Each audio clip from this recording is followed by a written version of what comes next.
The next one, when we talk here, with reference to nationalistic leaders, consider the ideology and information. Dadabhai Naoroji, he authored Gita Rahasya, and ideology was Indian National Congress.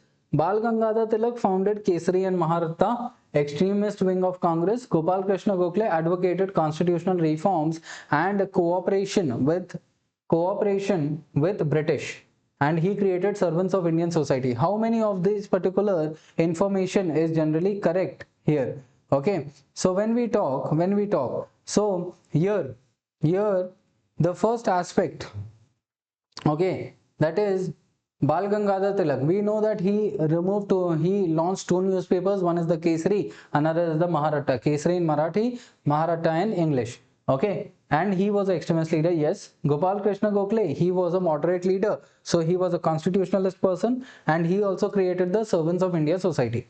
But when we talk about Dadabhai Naoroji, he was an economist. Okay, who's going to work the poverty and un-British rule in India. Okay, he was of INC, but Gita Rahasya, it was authored by Bal Gangadhar Tilak. Okay, so that is the 2 and 3 are correct, 1 is incorrect. So only 2 is going to be the answer. All right, then